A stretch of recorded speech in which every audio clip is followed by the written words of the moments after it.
สิวันหนุ่มคนล้วนเขาผู้นั้นทำให้อุ่นเด้อมองสิถึงสิมีลาทีพี่สายสิยอมลาสิมาเสริมสิมาสร้างให้เป็นน้ำให้มันแก่นหยุดน้ำตาสะดือแฟนพอแท้เขาผู้นั้นบ่ไม่มาแม่นทั้งดอกเดินนางโอ้ยพี่น้อย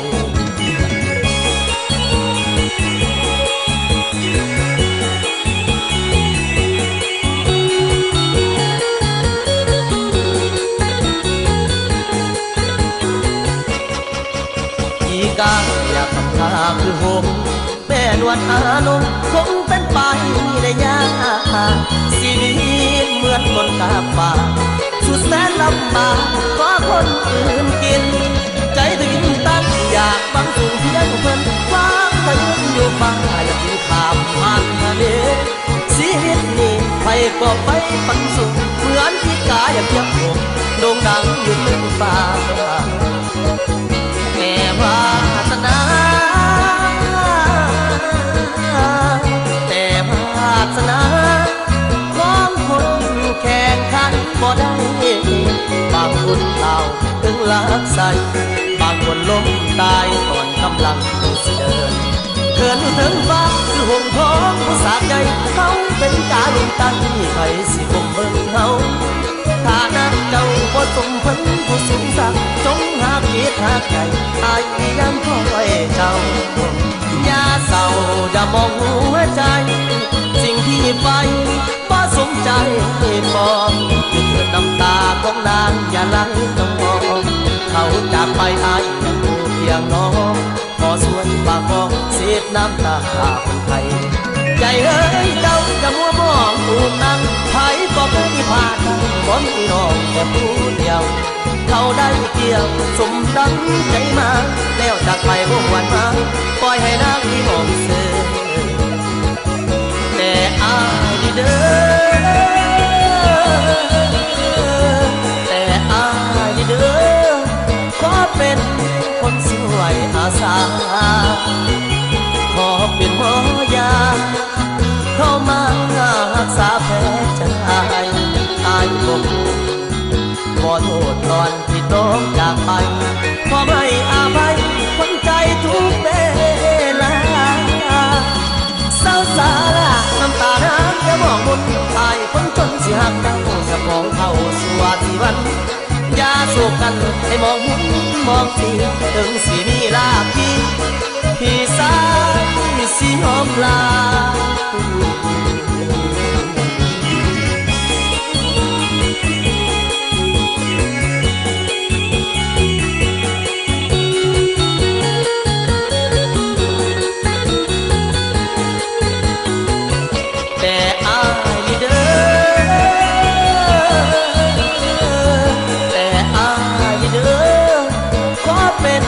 คนสวยอาสาขอเป็นหมอยาเข้ามารักษาแผลใจอายบอกขอโทษตอนที่น้องจากไปขอไม่อาภัยคนใจทุกเวลาเศร้าสาระน้ำตาน้ำจะมองมุนอายคนจนสิหักเจ้าสมองเข้าสู่อาทิวันอย่าสู้กันให้มองหุ่นมองทีถึงสิมีลาพี่สายสิยอมลา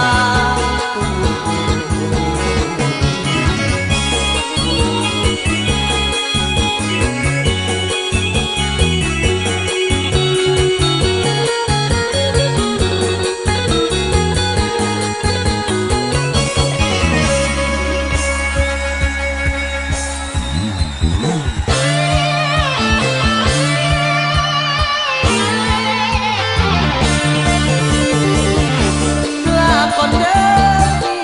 อ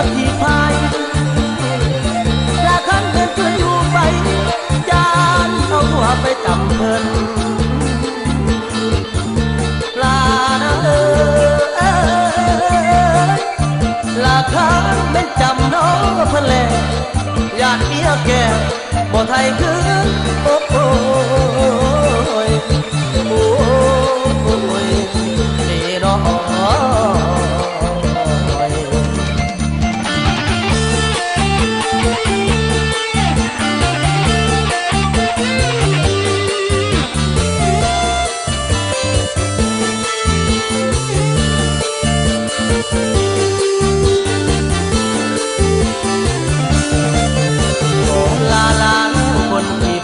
ตั้งแต่นี้ต่อไปต้องเลิกกันเลิกกันแยกกันไปคนละทางห่างไปไผไปมันอย่าหันหน้ามาหากันไว้นับแต่วันนี้ไปคนกำไปตายใส่แล้วก็ยาไปคนกำไปตายใส่แล้วก็ยาแนวว่าเจ้ามาไทยทางคอยนี่บอกทีเจ้ามักเด็ด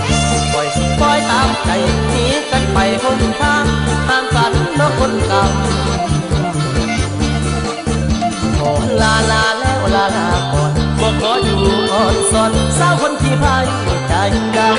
ำเล่นตามใจเจ้าเถิดนะคอยกาสิไปตามกำเกี่ยวหาลอกหาลำตามกำตามให้เอาเสด็จไปมาแทนผัวสอดกอดเอาสาไปมาแทนผัวสอดกอดและให้เจ้านอนความจริงเอาไปตามผัวส่วนไปดีกาสิฟ้องวันกลับนับแต่วันไปสิบอกโอ้ยบาน